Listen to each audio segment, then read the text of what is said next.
Very fortunate to have met some good people in my coaching career, and got a chance to learn from some of the best, and some good alliances with like guys like me and Coach Flores. We worked in the same office for a long time, got to know each other, had some common background stuff. Both being from the Northeast, the tri-state area, but Yale, went to school there, played football there, and just fell in love with the game even more after graduating, and just got into coaching, and then found my calling. So, What's your major? sociology. I started off chemical engineering. That didn't go too well. So I had to switch it up. My dad told me, he said, "Listen, if you change from engineering to sociology, just make sure that you're not living here when you graduate." I said, "I think I'll be okay, Dad." What were you going to do with a Sociology degree? chemical engineering? Oh, if you go back, if you could dig it up, there's film of this now. Senior year in high school, I wanted to get a chemical engineering degree and go into the CIA. That's what I wanted to do. So, and obviously Does that dream still live somewhere? no, inside you? no. They don't. Way different. But I found out early on when I got to school, chemical engineering wasn't for me, and CIA wasn't going to happen either. The NFL is about secrets and information as well, so I guess there is some carryover. I see that. I can see that correlation. What are your, as a defensive coach, what are your core philosophies?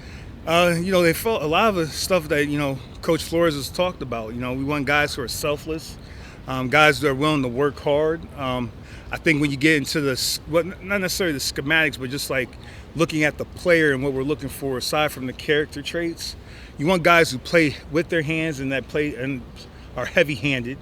You want guys to play with good knee bend and good leverage, all right? And you want guys who have good eye discipline. I mean, that's all about, as you know, Coach Flores talked about, trying to get 11 guys to trust each other on the field.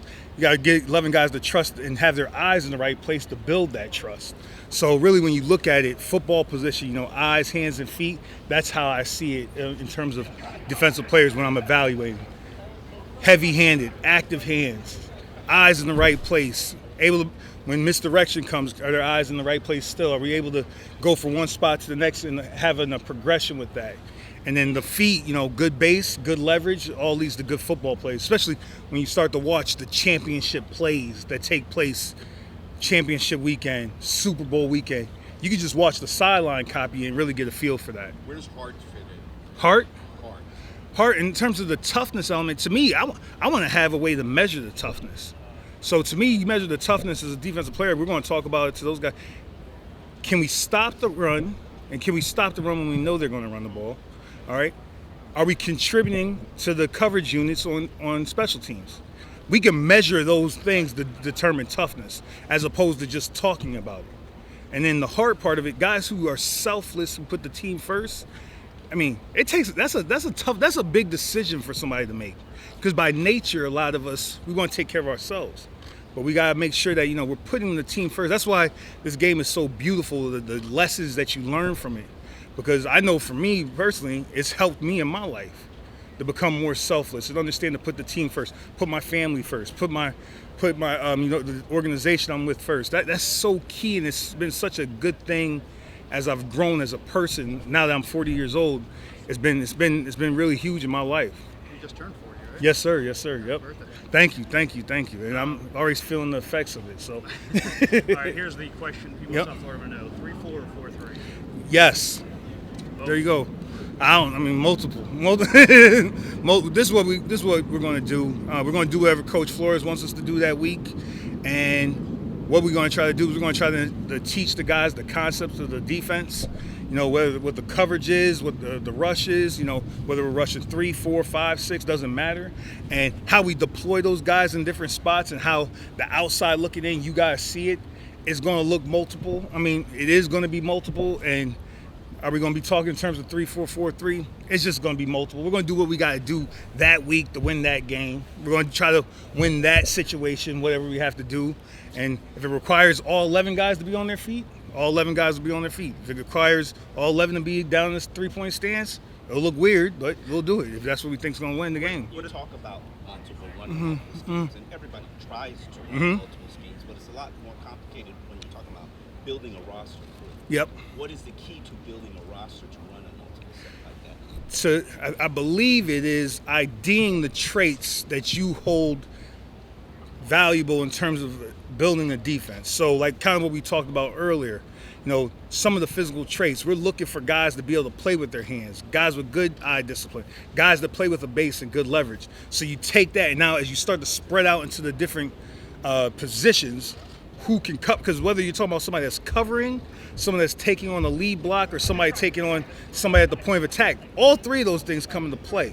So that's what we're looking for. Guys that can do that, and then you get some of the measurables and things of that nature.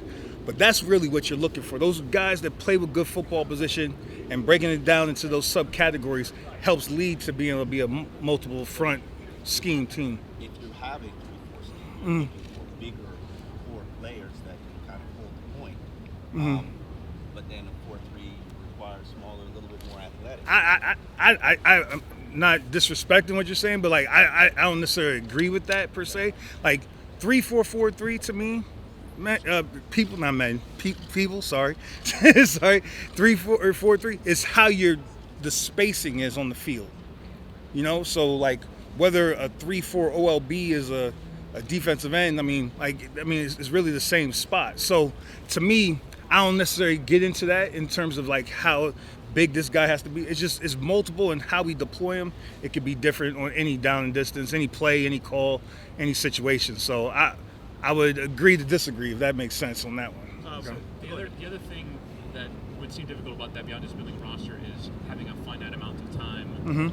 Not only figuring out what you're trying to do as a defensive coordinator, but what everyone is trying to do. That seems like a pretty seismic task to try and figure out for every situation exactly the right defense, and have prepped it for only in the space of 9 months. Whereas all these guys come from the Patriots, they've built it over 17 years. Yep. How easy or difficult will it be to try and figure out all those things in the space of 6 months? The beauty of this game and our job is very difficult. And it's very difficult, and it's usually in pressure-filled, packed moments that you have to make right decisions. But that's kind of why we got into it. That's why I love being in it. So is it hard? Absolutely. Absolutely it's hard. But that's why you put in all the work. That's why you started off as a graduate assistant, got bumped up to a position coach, came to the league, became a QC, grinded doing this and that, putting in the extra hours, the off season, the study, to be able to get you prepared to handle these moments and learn from the people you've learned from before, whether it's learning from Coach Flores, learning from other guys I've worked with.